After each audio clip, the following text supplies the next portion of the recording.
It's a food fight, and the food's winning. Let's see what happens when we banana split the party this week on the Hapless Heroes.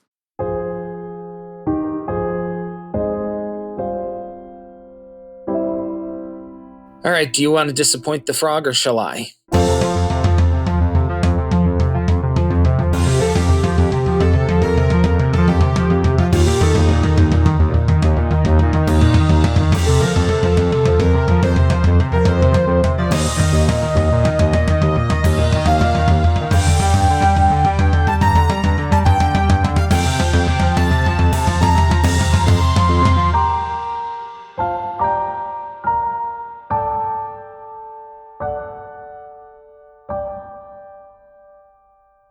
Hello, everyone. Welcome back to another episode of the Hapless Heroes podcast. I'm Francesco, and tonight I am your host and DM as we continue our adventure in time.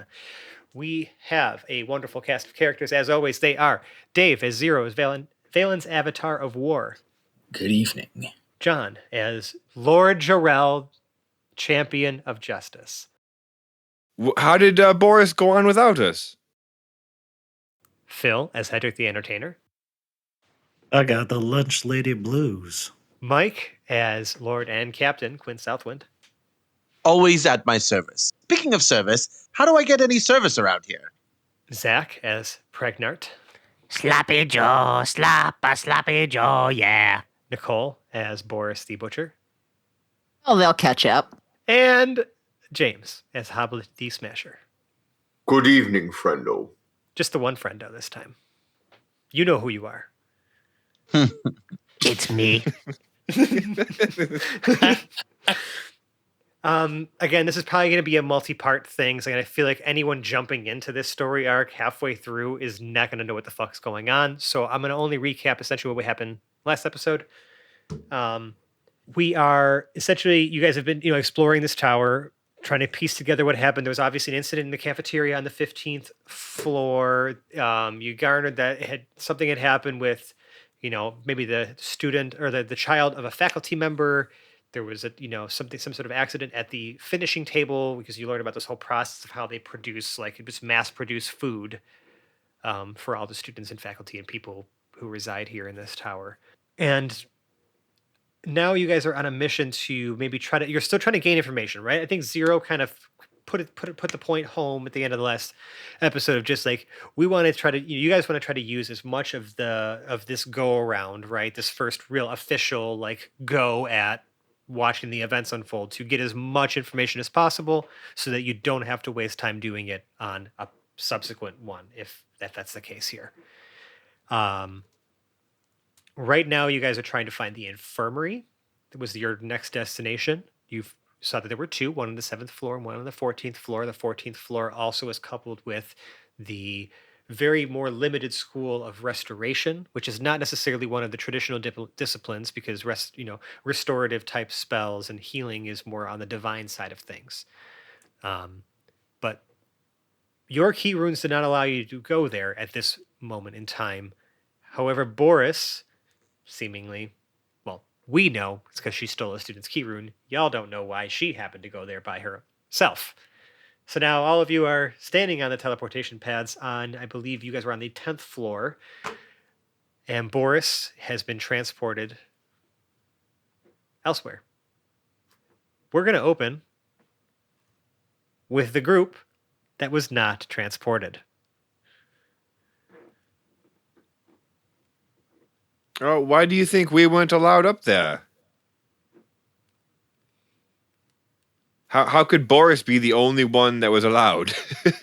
Do we know she's been transported? We just assume this? I mean, okay. she appears to have done the same thing that countless other people have been doing in and out of this teleportation hub, where she just stood there, thought of somewhere, and she's gone. Just bloop. Mm-hmm. So I imagine that we're still standing there and other students are still walking in and teleporting everywhere that they want to go while we're kind of looking at each other why didn't we get to go? Yeah. In fact, you are asked to, if you have not decided on a destination or if you can't access somewhere, to step off the pads and allow others to continue to move freely, because the more that are currently occupied, the less are available for people to arrive at. Right. Instead of that, Zero changes his mind to 3. All of you are transported to the 3rd floor, except for Boris, who is not here. So we're at the splash pad, splash lagoon. Yes. Only we would expect us to come here. I need to. They don't know us Mm. like we do. Nobody expects the hapless heroes. I need to properly think about what and I'm going to probably need your help too to help me describe what we think this magical and educational splash lagoon would be like.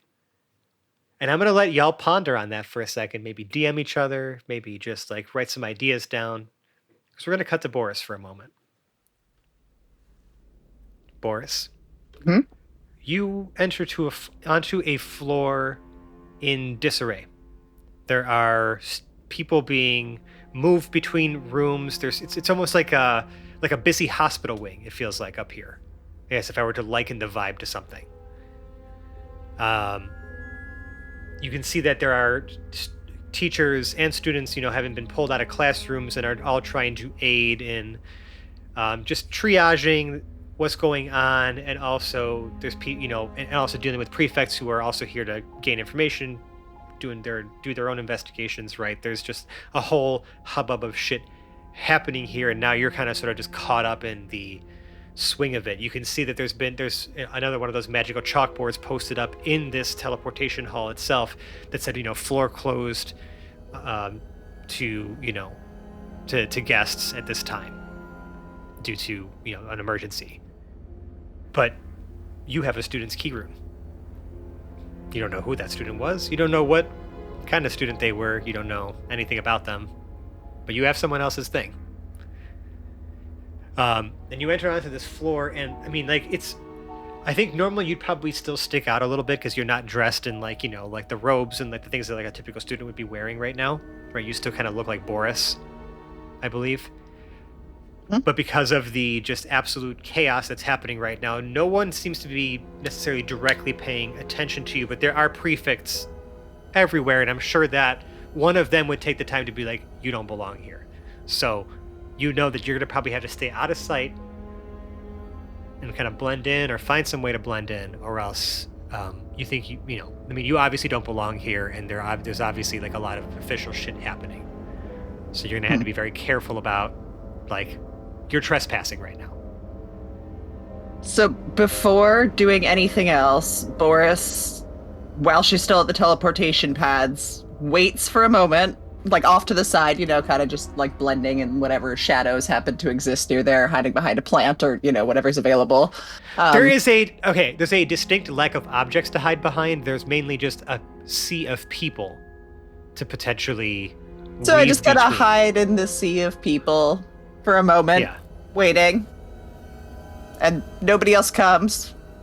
So Boris quickly steps back on the teleportation pad and heads back to the 10th floor. 10th floor. And nobody else is there. And nobody else is there. So Boris, as soon as she sees that everybody else is gone, quickly, I guess, I'm trying to think of how her armor, because she's got like leather armor on, right? So like like her normal armor is like long sleeve leather. So she kind of probably with like straps and cloth and things like that. You have all your important like places are protected, right? But it's you're obviously able to move around in it very well because you use it, when you're working, right? Like I'm just like, would she be able to push up the sleeves on it in theory, or would she have to take off the jacket? Take off the jacket or put something over it. Okay, no. So Boris takes off the jacket and like sticks it in a pocket. No, this is your jacket with like does that include your many pocketed like it's the upper half of my armor, right? So I still have my pants pockets. So for what it's worth, we'll say that I guess I can't really put that in its own pocket though. That's we'll reduce your AC by like whatever your armor offers. It offers half now. Not that maybe necessarily matters, but I guess if it does come into question, you're wearing half your armor right now. Half my armor. Okay. So I take that off and like pull out of one of my pants pockets a cloak of some, just like one of the generic, like I've got like 18 different sweaters and things in my jacket that I've stolen already. So, or in my armor. So.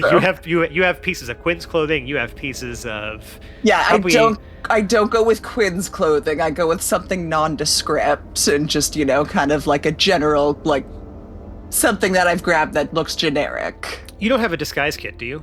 I do have a disguise kit, yes. Okay.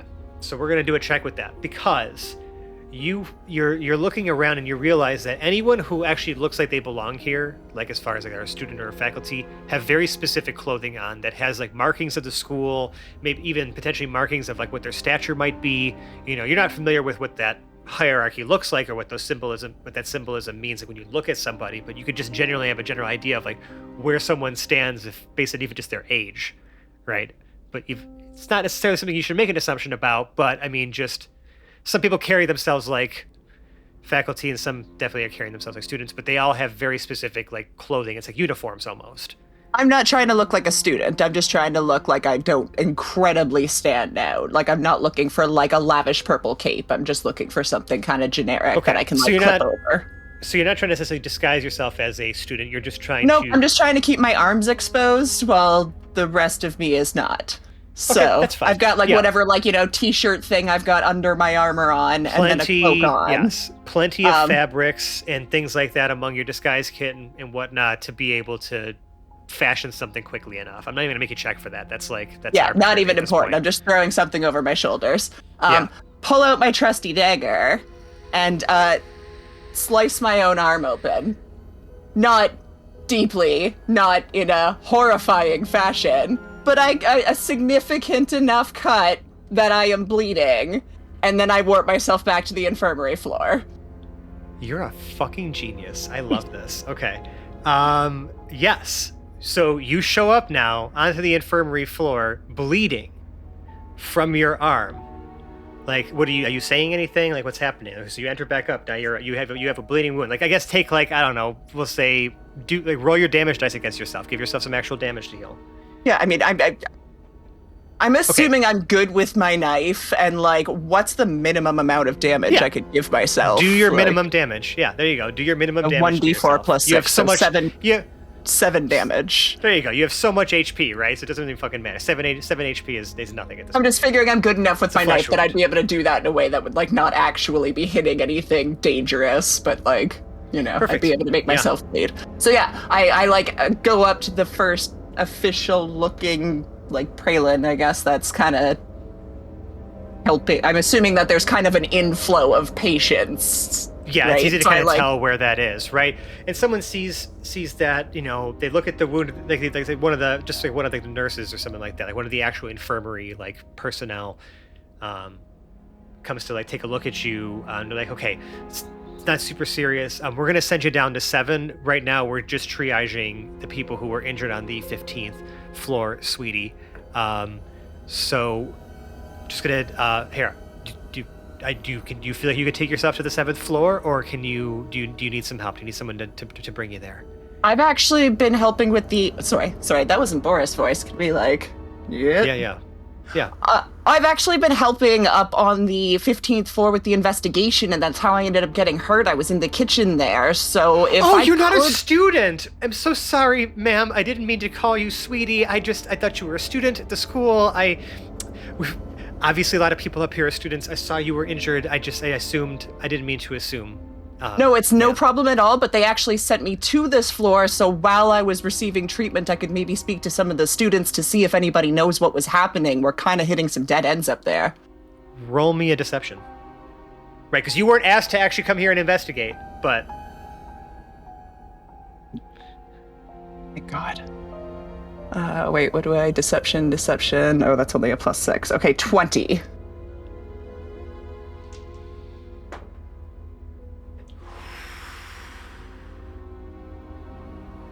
I nat 20'd.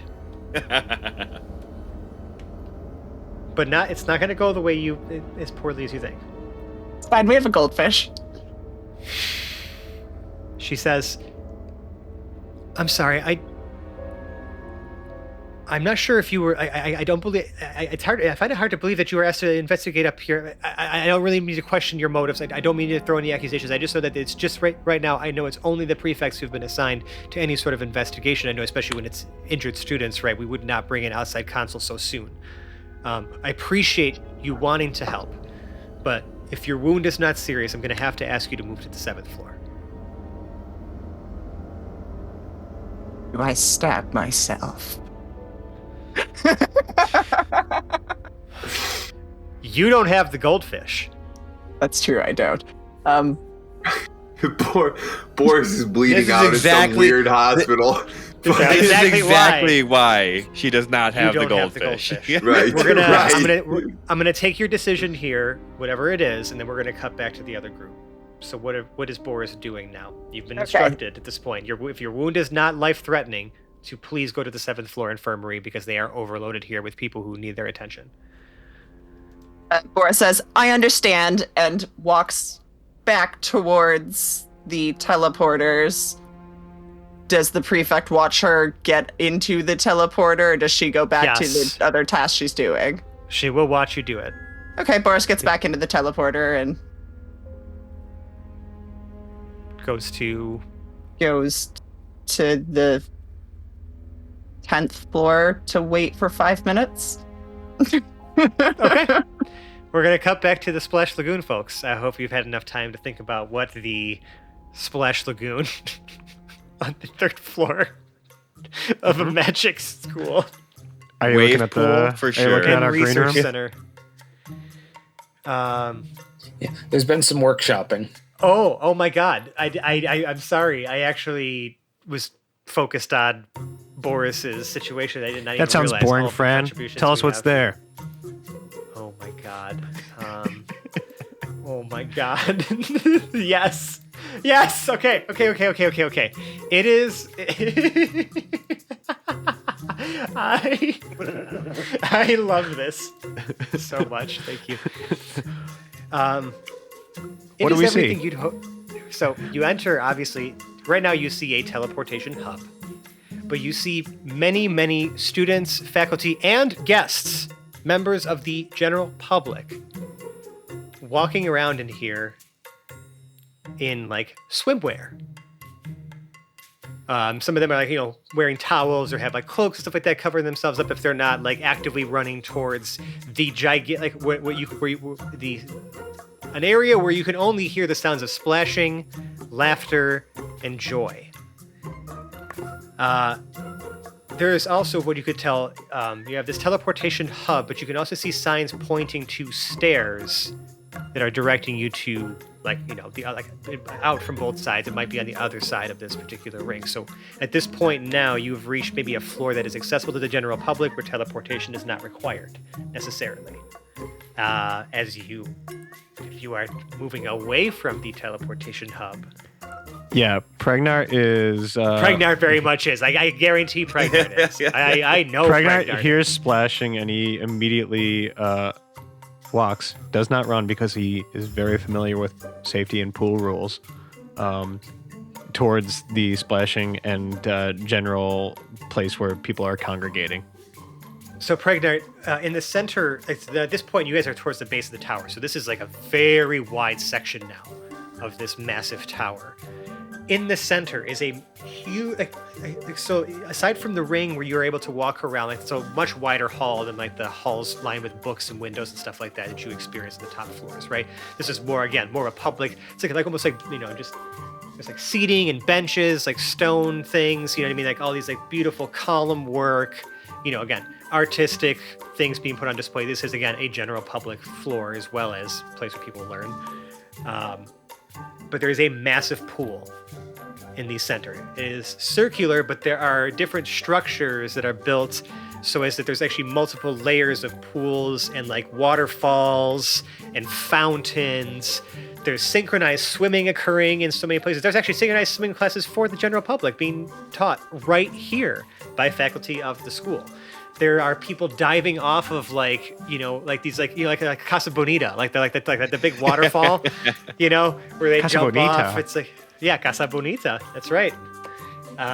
There's like there's a whole water sports. There's like other like separate like a kids area where there's like like parents and their children like playing. And there's even a section of this where it's like almost like an open air deck that extends out from the base of the tower. What of the slides? Oh, so many slides. There's spiral slides. There's like a big area where there's the tube slides. There's the open slides that have the water running down them that kind of bring you into you kind of land on your butt and you skid on your butt until you slow down. Fran, are there magical fountains? There are. I mentioned fountains. There are many okay. magical fountains. Yes. How magical? Fountains. How magical are the fountains, Fran? I mean, they're like making like all different kinds of intricate shapes, like stuff that Pregnart would just like. You're getting so much inspiration from all the shapes and beautiful like geometric designs, and almost impossibly like geometric designs based on like how water is typically able to flow, are like just being created all over the place, like as sort of like both are just like floating in the air, or like there's like fountains coming out from some of the columns, like there's this water swirling around. It's just like this. It's almost impossible to describe how magical this place looks. Pregnart joins in on this water magic gem session, and oh yeah, you are having an incredible time. He's making different shapes, different patterns in the air. He somehow makes water plaid in the air. And you can see members of the general happened? public. You can see members of the general public oohing and eyeing at the things that you're doing. Yeah. Because magic is awesome. magic is a spectacle, right? And the general public typically doesn't know how to or have access to be able to like do these types of things. So to them, it's obviously like just one of the coolest things ever to witness. Right, and these are like ways it's applied for like good things. So they're all like just loving the show that you're putting on with the water. Yeah, he makes like a water animated polka band wearing lederhosen, and they're dancing and they're. I don't think he can really make the music part, but it's obviously supposed to be. No, but you can dance around them and make the weird German sounds polka with band. your face, like da da da da da da. I'm sure that Pregnart is making up his own sounds with that. Yeah, he is. If Pedrick can keep up with Pregnart, he would try to play something for a backing presentation to draw even more people. How close are you trying to get? Because this man's deeply immersed in water, and you're wearing all your clothes and all your equipment. Like, how far away is he in the pool?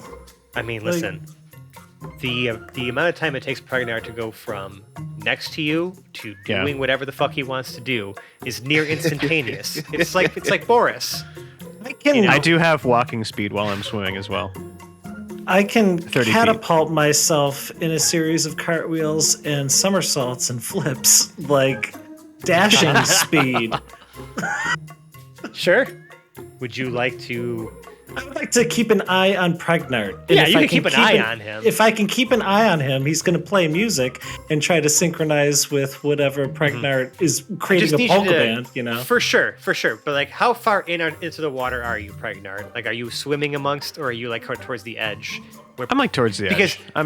Actually, Pregnart is not even really immersed in the pool. He is dipping his feet in and sort of like gathering up water from the edge of the pool. And then you have a beautiful performance happening between the two of you. It's just because the din in here is so loud, right? Because again, so many people having fun, high vaulted walls, right? Like this beautiful canopy of like, you can even see like some, there's like, just like natural like greenery growing, like vines and stuff like that. Like it just feels lush, beautiful, and magical.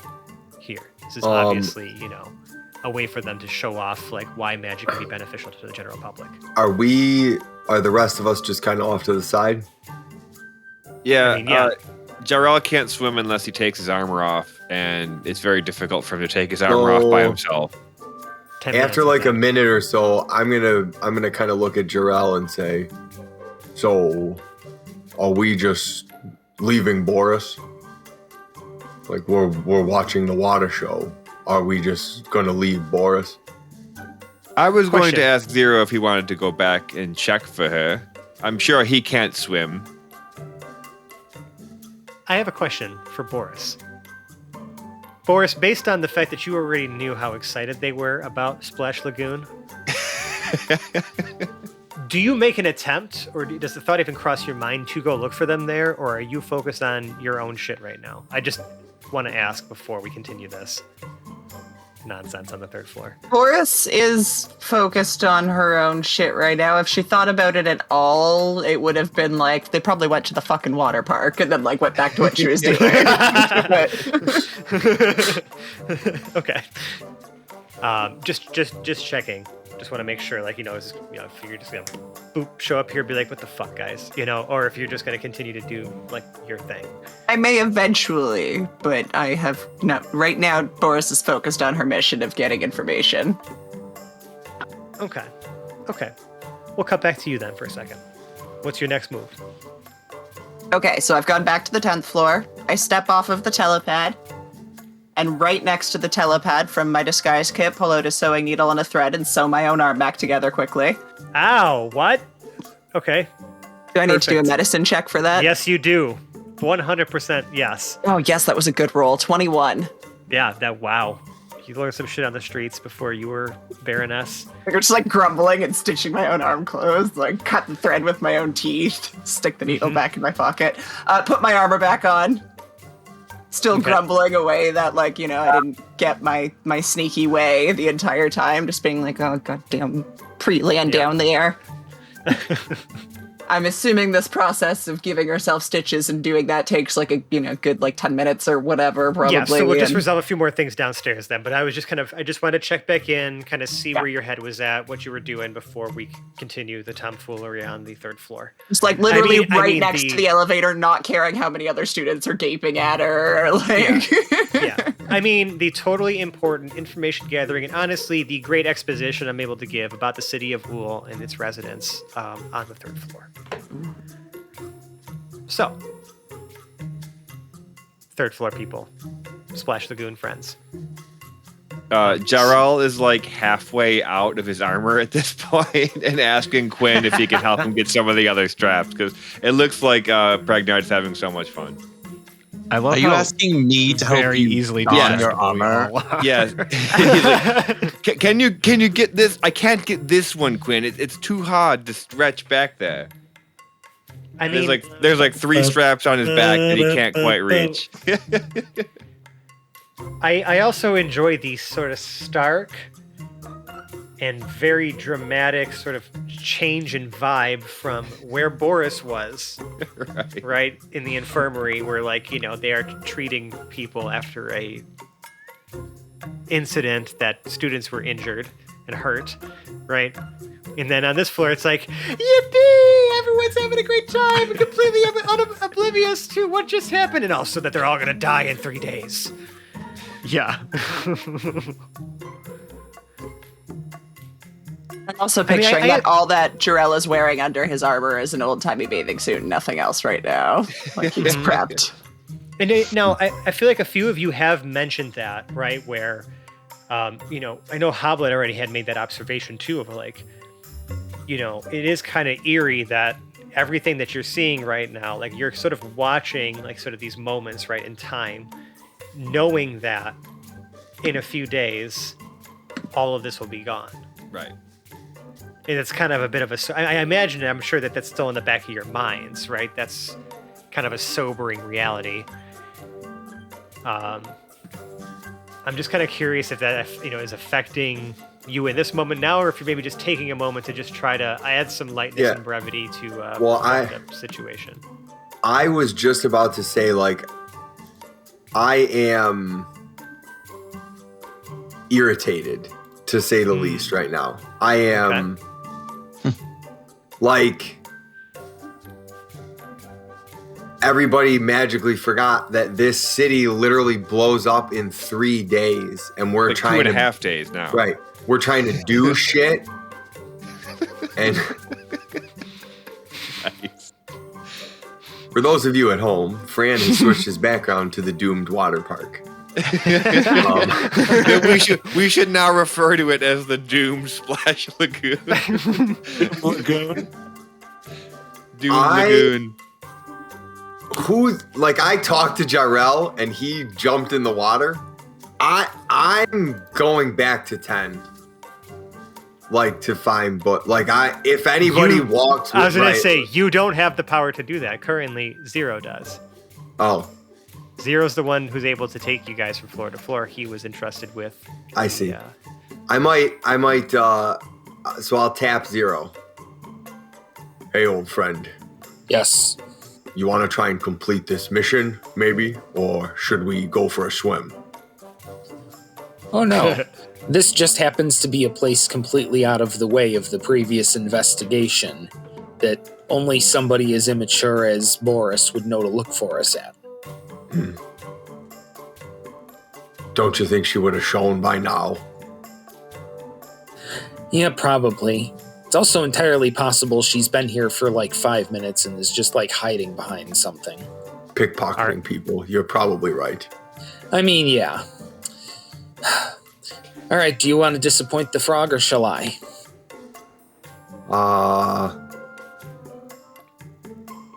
You don't have a heart. You go for it.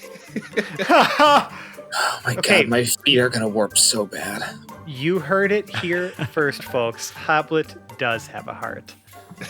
Oh. Even he I mean, cannot just stand. two sizes He too cannot small. bear to disappoint a pregnant, really just like a pig in shit, really in his element. So It's it's one thing if Zero would have been like, yeah, let's bounce on these guys. Because I could have done that. Because you'd you're still right or be die, happy. whatever. Right. But taking away your joy is something that I struggle with, despite my rough exterior. I can appreciate that. I really love the character development we're getting Yes. from the Splash Lagoon floor. I could have just left you here, though. Just remember that. Because that was a choice. That was my first choice. Are you going to actually tell his character that when No, you okay. No. That'll forever go down. But Okay. Zero. Zero has a potentially subversive idea. Uh-oh. He too couldn't bear to completely disappoint Pregnart, but we'll see.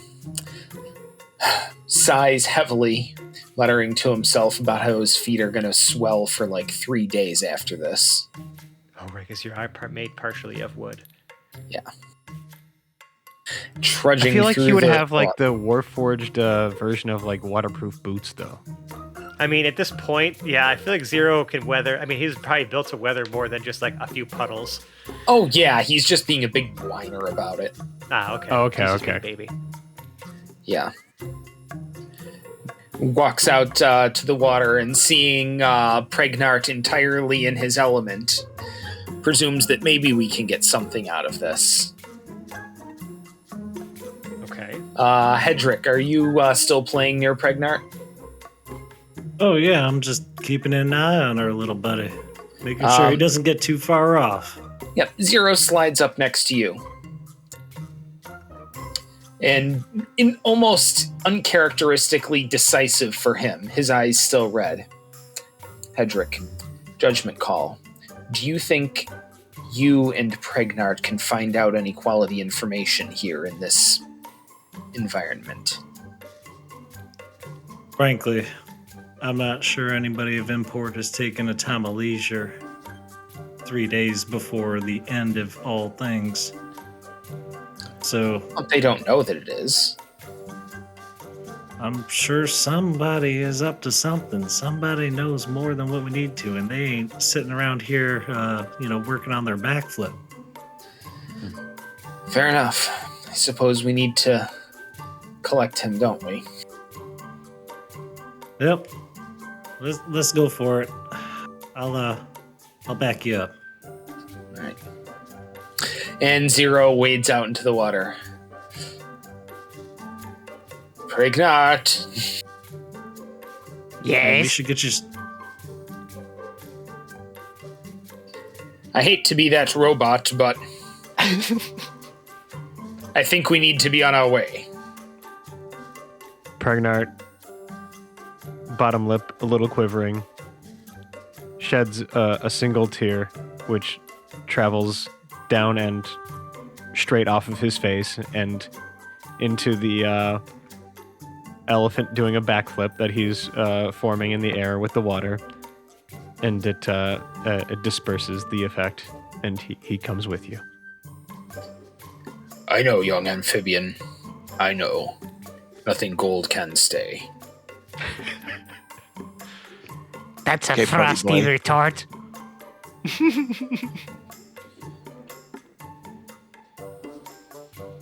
Wait.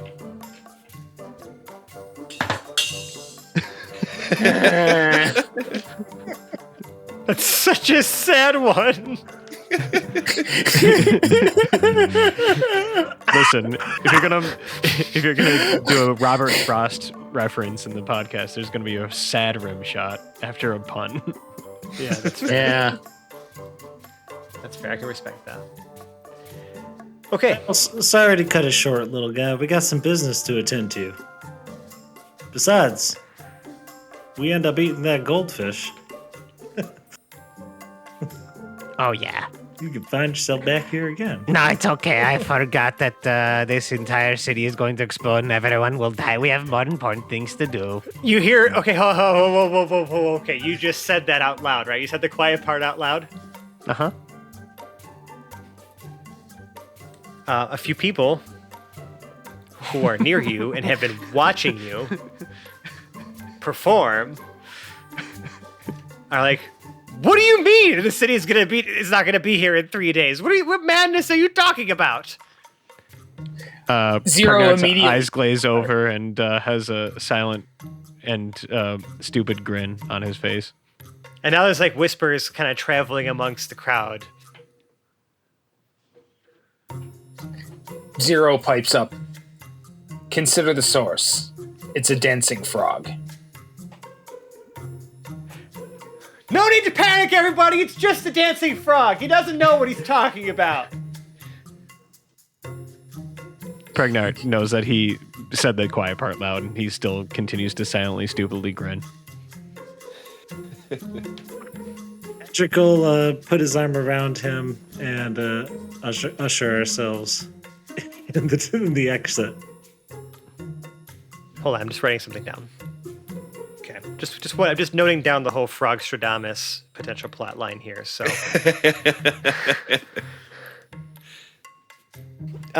Any hoozle, you've collected Make sure your that the Pregnart. rumors going around include his magnificent, full, lush beard. I'll That's consider not it. made of moss. I'll consider it. It's real frog hair. Real, bona fide frog hair. Oh my god. Definitely not moss glued to his What are you face. doing with the frog?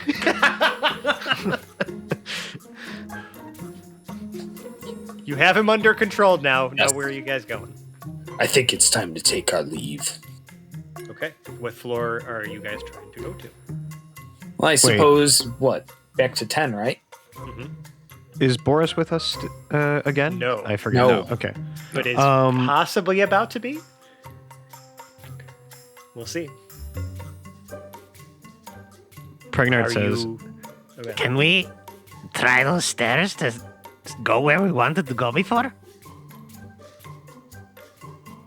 I don't think those stairs go where we want to go, Pregnant. I think the only stairs I remember are the ones out of Dr. Hines' area. Everything else has been teleportation pads. There are stairs to get up here. I don't remember if Fran said if there are stairs to go further up, but this is like because the general public can walk up here, they don't have to teleport here. Yeah, it's mostly Oh, yeah. stairs for to access lower levels and for the general public to be able to access this place. "Oh, are they?" And then seemingly stairs from the 20th floor up to 25th floor. Well, 25 Yeah, up 25. to Hines' suite. So you go to 10? That is what we're agreeing on going? Is everybody? Yes, we're all going to 10th floor.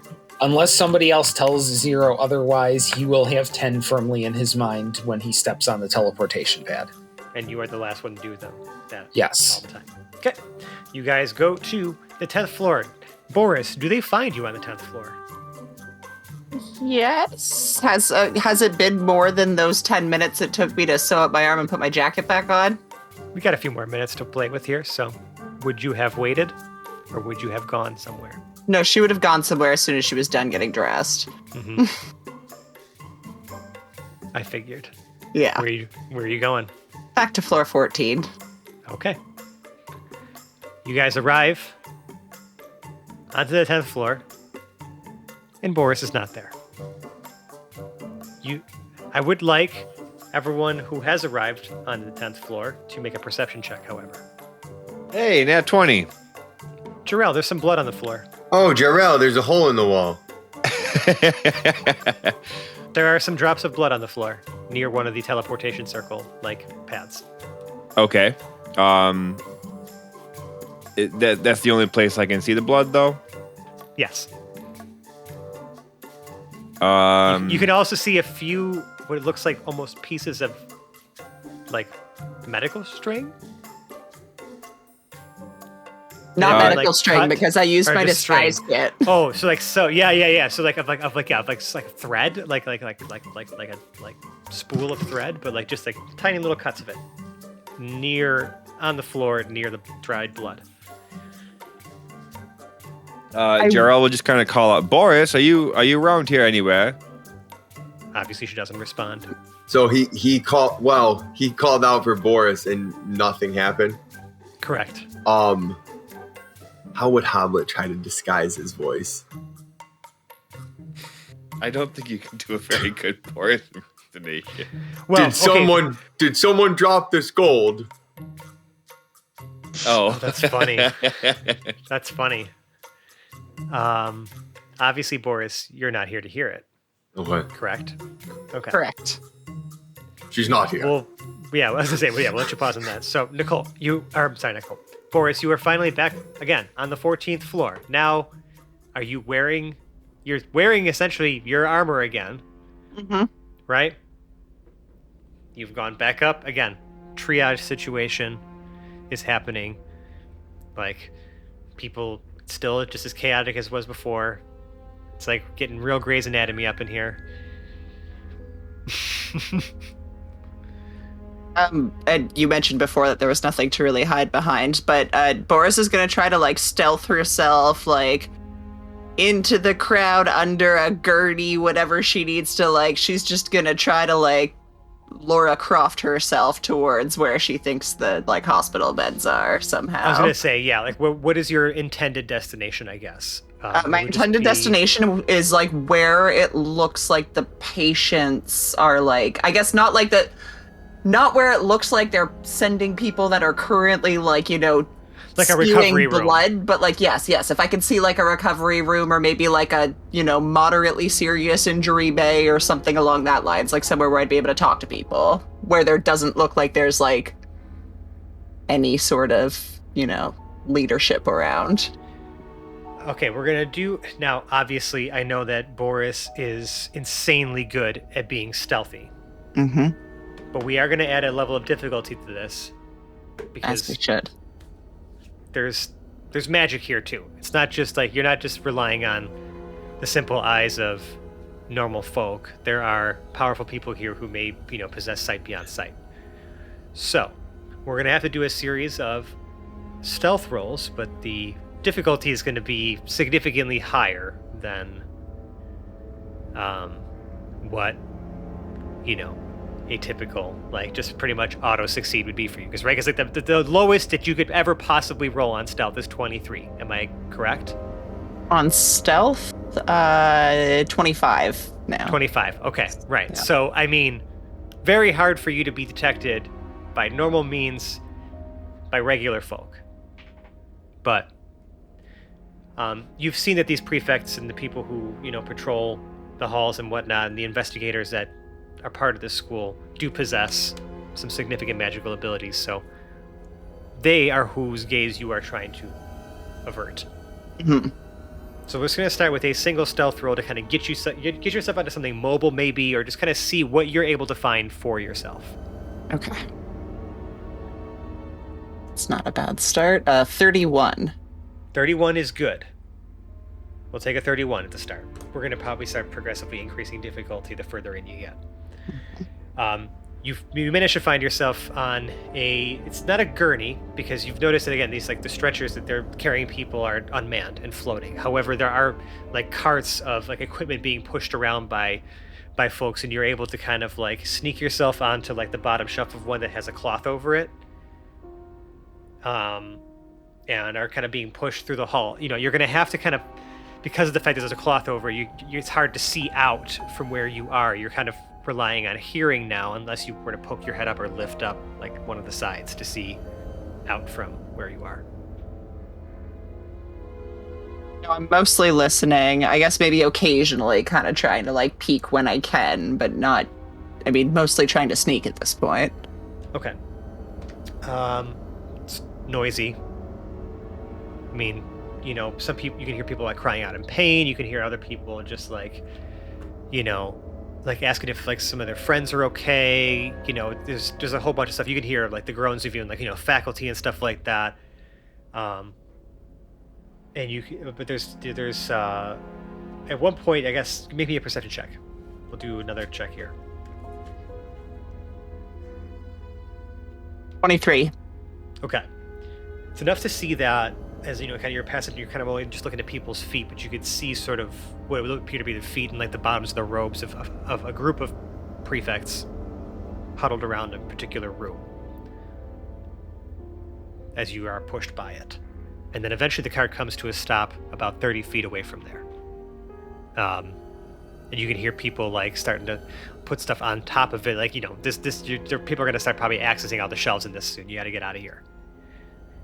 Okay, what else can I see besides, so there's like a room with all of the prefects around it, but like is there anything else nearby or any other rooms that aren't populated or anything that I could maybe like roll off the cart toward? There are, well, you're going to have to, so pull up the side and let me see pull it up like a little bit to like look under. Okay. That fell on the floor. One of the prefects sees you lift the side of the cloth. They're like, "Hey, check that." And one of them, kind of like, a couple of them kind of scramble over and lift it up, and they see you under there. They're like, and, they are kind of surprised to see like a kid like hiding under here, like, and they you can see them kind of reaching for their wands, and they say, "Are you a student? You don't look like a student. Identify yourself." I make a dash for the room. Okay. I need you to make me a Constitution saving throw, please. Constitution? Welp. Man, I don't have any bonuses that I get. Do I? Nope. 14. 14. You are paralyzed. As one of the prefects in has the cast air. A spell. Yep. The other one, like, picks you up and be like, "Okay, well, we'll figure out what you're doing here. If you're not gonna tell us, we'll get answers one way or another. If you mean to harm us, know that you stepped into the wrong place, thief." I'm paralyzed, so I can't speak, right? You can like, you could probably try to make sounds, but you just like try to do that without moving your jaw at all or anything. You're wasting time. I'm just trying to save you. Uh-huh. We'll see about that. As you are being carried away, the room that they were huddled around, you can see inside. It's almost like, there's like some glass, like kind of in like a door that's sort of blocking it, but you can kind of view in from the outside. Ebenezer is in there, and he seems to be like caressing the head of what appears to be like a teenage kid. I guessed it. who's been burned. But you can't hear what they're talking about because they're in the room closed, and the prefects are actually guarding the door. But you are carried off and into a teleporter. 10th floor, friends. What are we doing? Still standing around, I think. Yeah. Whole lot of nothing. Is there a floor for like administration? Like, what kind of administration? Well, I mean, like, besides having floors set up by School of Magic for teaching directives, is there like a there seems to be administrative people on each floor, like some specific to the schools, like, that are being taught there, like, but there's like counselors. And, yeah, there's all types of administrations. You mean, like, you got to be able to just like, tell me, like, what person specifically are you looking for? Well, I guess someone of faculty that has like directives. Like, I mean, in that sense, we're trying to at least see who's in charge of what things at what time. We know that, somebody at this point, the cafeteria, had a mishap, and we don't even know who that person was or why it happened. So, trying to figure out who's in charge and trying to at least get names. I understand your direction there. I'm going to remind you that you are guests here. Mm-hmm. And they seem to be, again, they have their own internal affairs situation that seems to handle this stuff. So you're going to also have to, just adding a layer to this, right? Convince them, right? That like you, this stranger, is now suddenly going to help them figure everything out. Like, you guys know why you're here and what you're trying to do. No one else has even any inkling of what your motivations are. Besides that you are guests of Dr. Hines. So, like, I want to make sure that, like, no one at this school is already expecting to be like, okay, cool. Like, they're here to help and just do whatever we need them to do. And they're like adventurers and we're just no, like, they got their own shit on lockdown here. It's just its own little thing going on. You guys are the sort of third party to all of it. So you have to, like, if you want to try to, like, get on the inside and get information, like, there's going to be you're going to have to think about how to persuade people to divulge that to essentially a total stranger. You've already seen how you've been treated by some of the people here, and what they are and aren't willing to concede. So I guess I say, don't walk into everything expecting that people are just going to be like, yeah, sick, let's work together because we know you're the heroes. You're outside of your time, you know what I mean? Right. They don't know who we are. Just out of observation, like, are we seeing anybody who holds some faculty and some importance, like, concerned at all on this floor? On the 10th floor? Yeah. I mean, chances are it's possible, right? So go ahead and roll me a perception check. Maybe just see if, like, how good are your eye reading, faces, reading a crowd, right? Hedger likes to read the room a lot. Yeah, it's a 19 plus 2. Okay. 21. If as people are kind of coming and going from different floors, like, yeah, there's a few people who maybe look like a little worried, but, like, they seem to have kind of come and gone to, like, either other, like, you're either meeting with other people and transporting them to yet another floor, or, like, going into offices and whatnot. Like, no one's really stopping to chat about that stuff out here. Those are conversations that might be happening behind closed doors, at least at this time. But it's probably not going to be long before the whole fucking school is talking about it, because there's no way that this kind of incident doesn't start to spread quickly. It's just only been, like, maybe at this point now, 30 minutes since it's all happened? Mm-hmm. Maybe an hour? And we really only came to this floor because there was a cafeteria on it. And you wanted to just get some information. Right.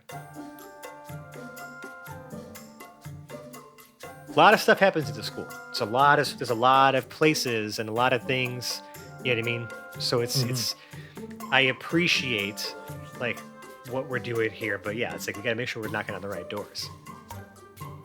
There's a lot to experience, because I'm gonna try to come up, even if it's not something I came up with or something that I thought about, I'm gonna try to give you information, because, like, there's a lot to expose here.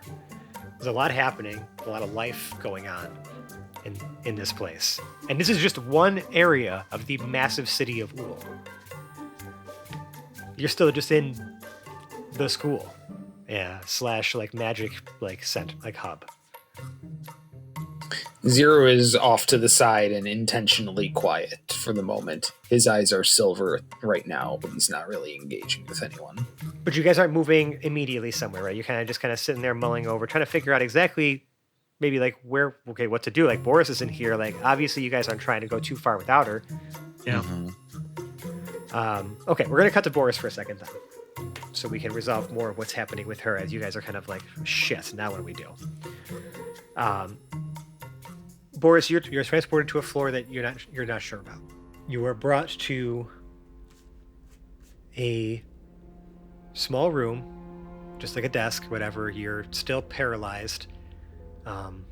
They kind of sit you down though, and you can see that like they kind of wave their wand to kind of like let you bend your knees and put you into a sitting position, and then they unparalyze your face with their wands so that you can speak. They're like, hey, why are you here? What were you doing sneaking around in the infirmary? I was trying to figure out who it was that was cooking earlier, and you guys wouldn't answer me, so I figured the easiest way was just to check it myself, because that was going to be faster, which I see now it's not. So you mean to tell me you were... Because these prefects you don't recognize. They have no idea who you are, right? You mean to tell me that you were trying to... First of all, you have information about an incident that has happened at the school, and this is already more than a stranger should know. We have this under control. Thank you. If we need your help investigating this matter, if we want to hire a private investigator, then we will come when we need to. But you, a stranger poking around, how did you get in here, by the way? How did you even make it to the floor? Time magic. Okay, now you're a liar too. Then you can see another, they cast another spell, and they're like, okay, so to try to like, you can see almost like surveying. They're like, sir, I can't see what's in her pockets. I believe, it believes to be magical. Because they're looking for maybe what you got on you, if you have any weapons, this and that, right? But everything's inside your magic fucking bag of holding armor piece, right? And they continue, and they're like, so you come in here looking like a thief, wearing with an undetectable inventory. Very clever, by the way. Do you mean to steal from us? What are you trying to get? Why are you trying to gain information on our students? I'm trying to help with the incident upstairs. You can check with the other Prelans, although they weren't very happy with us investing. Wait, not Prelans. Prefects. Prefects, there we go. You can check with the other prefects upstairs. Not that, or downstairs. I don't really know where we are right now. Either way, I was in there helping. They were taking too long to answer questions. I've been sent by Dr. Hines. The rest of my group is around here. He's a goldfish right now, but you can still ask him if you want to. I really don't have time for this, and I need to kind of get back to what I was doing. They just kind of like look at each other, confused for a moment. They're like, did you come here with anyone else? You said you make it seem like you were not acting alone. Yes, absolutely not. Dr. Hines sent a group of us. He's up there right now. You can ask him if you speak goldfish. Wait, where are the remainder of the people that you were traveling with? I have absolutely no idea. They couldn't get to the right floor. Call it a search! They all yell. And that's what we're going to call this episode of the Hapless Heroes podcast. Fantastic. Who's got the goldfish? Day one. We're still on day one. Yep. This is going to be a long story arc. I love this. Oh, I knew I was going to be able to milk a lot from this. I didn't realize just how much I could get because of how easily y'all could fuck this up for yourselves by just acting like you're king shits in a world where the heroes of Telduria, most of them have not even been born yet. Yep. Love it. Love it. Anyways, if you like us, you can find us on the internet.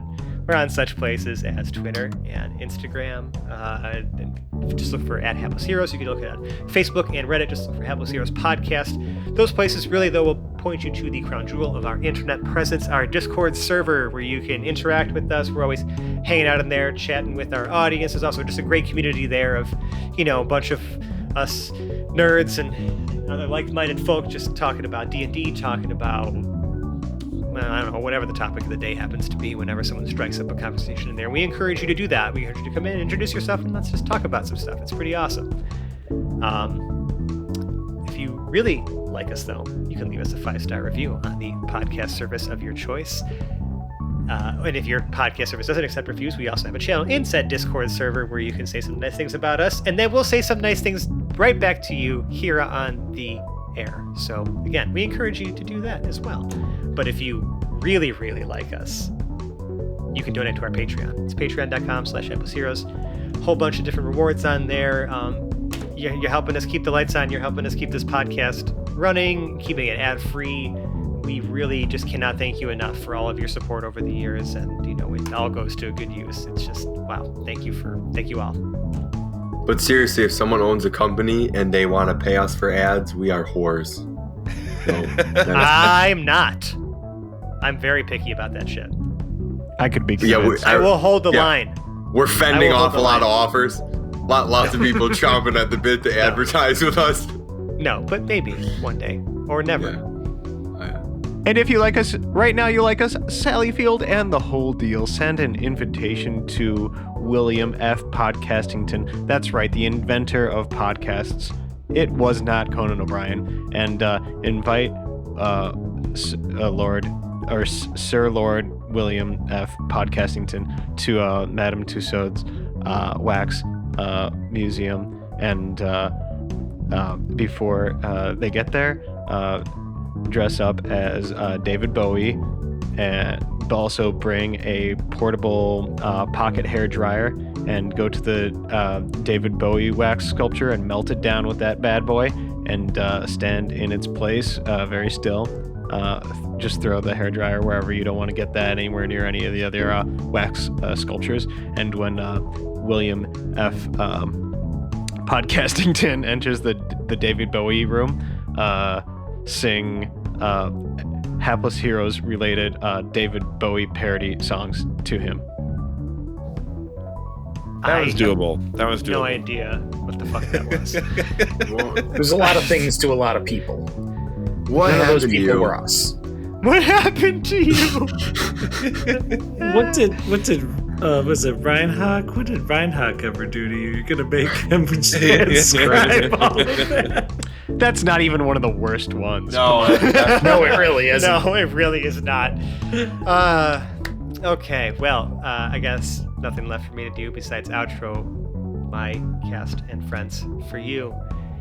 To my right, we have James playing Hoblet the Smasher, Oh, this won't be good. Nicole as Boris the Detained, Get me out of here.